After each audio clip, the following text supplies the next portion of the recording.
Most people think miso is just that paste used to make miso soup, a salty brown blob, something you dissolve in hot water, a simple side dish ingredient.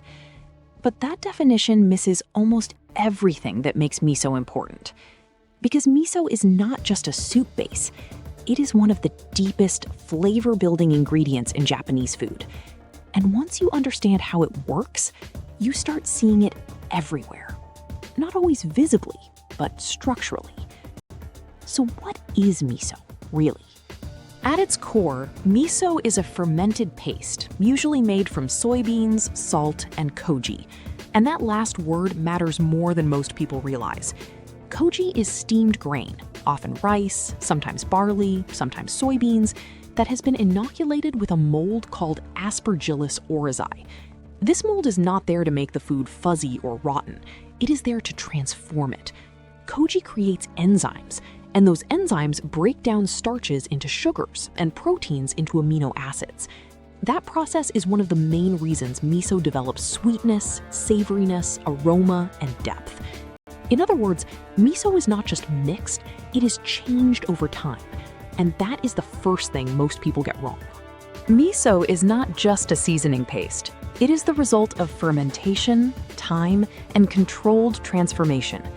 That is why miso can taste sweet, nutty, fruity, earthy, salty, mellow, sharp, light, or deeply savory, depending on how it is made.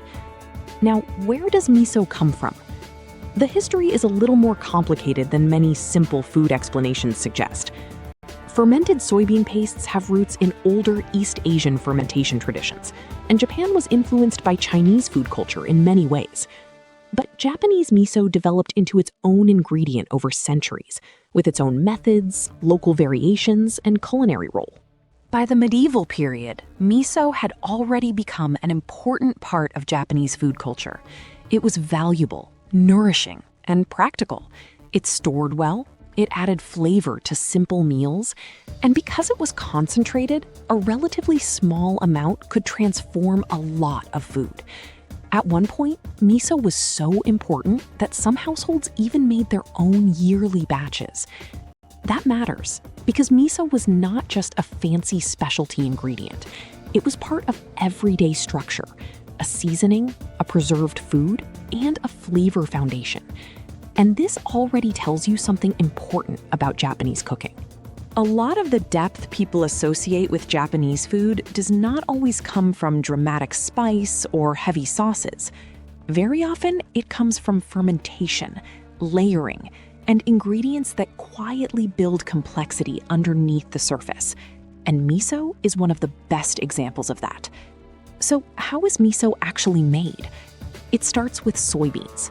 They are soaked and cooked until soft. Then they are mashed. Separately, koji is prepared using rice, barley, or sometimes soybeans that have been inoculated with Aspergillus oryzae. Then, the soybeans, koji, and salt are mixed together.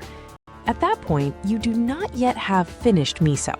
You have the beginning of a fermentation. The mixture is packed and left to age. And this is where time starts doing the real work. Over weeks, months, or even much longer, enzymes keep breaking down the ingredients. Flavor develops, aroma deepens, color changes. The paste becomes more integrated, more rounded, more complex. And this is why not all miso tastes even remotely the same. In fact, saying miso as if it were one single flavor is a bit like saying cheese or wine and pretending that tells you everything, because there are many types of miso. One major difference is the base. Rice miso, or kome miso, is made with rice koji and is very common in Japan.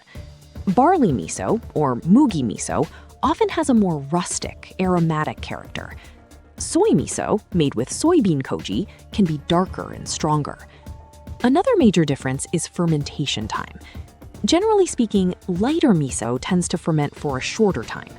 Darker miso often ferments longer. But here is the nuance that many people miss. Color is helpful, but it does not tell you everything by itself. Because flavor is shaped not just by time, but by salt level, the amount of koji, the ratio of soybeans to grain, temperature, local method, and regional preference. Still, broad patterns do exist. White miso, often called shiro miso, usually has more koji, lower salt, a shorter fermentation, and a sweeter, milder taste. Red miso, often called aka miso, usually ferments longer, can have more salt, and often tastes deeper, stronger, and more robust. Then there are mixed misos, regional styles, farmhouse styles, and specialty versions that do not fit neatly into simple labels.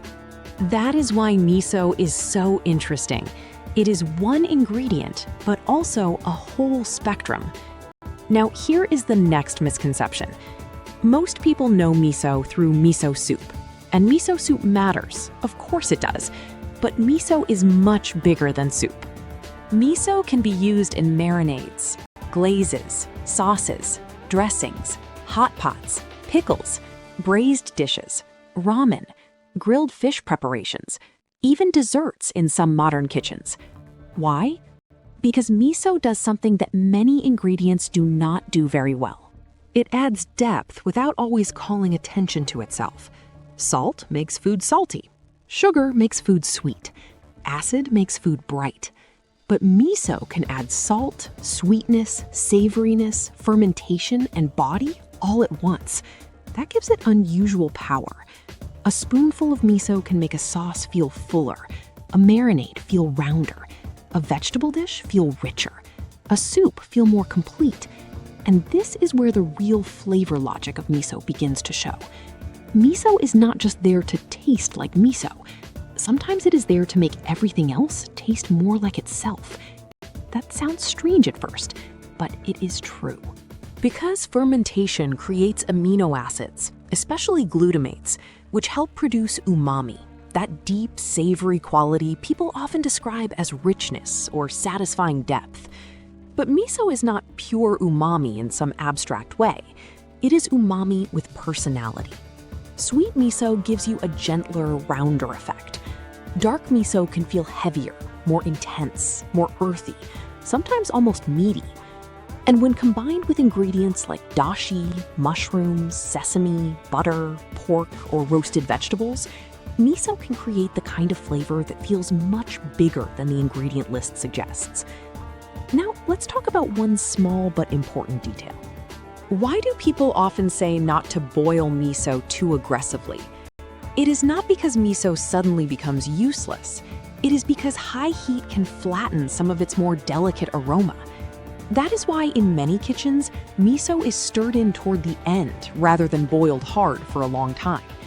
This is a good example of how miso works best when treated as a living flavor ingredient, not just a lump of salty paste. And this leads to one of the deepest truths in the whole video. There is no single real miso. There are many misos. Different grains, different regions, different seasons, different aging periods, different intended uses. Some miso is built for soup, some for glazing, some for stronger rustic dishes, some for elegance and sweetness. So when someone says, "I don't like miso," the real question is often, which miso? Because they may only know one type, one store-bought version, one soup, one impression. And that is far too small for an ingredient this wide. If you only remember one thing from this video, let it be this: miso is not just soup paste. Miso is a family of fermented seasonings built from soybeans, salt, koji, and thyme. And that combination creates one of the most versatile and quietly powerful ingredients in Japanese cooking. That is why miso matters. Not because it is trendy, but because it changes food from the inside. So now I want to ask you, when you think of miso, do you imagine soup first? Or do you already use it in other dishes too?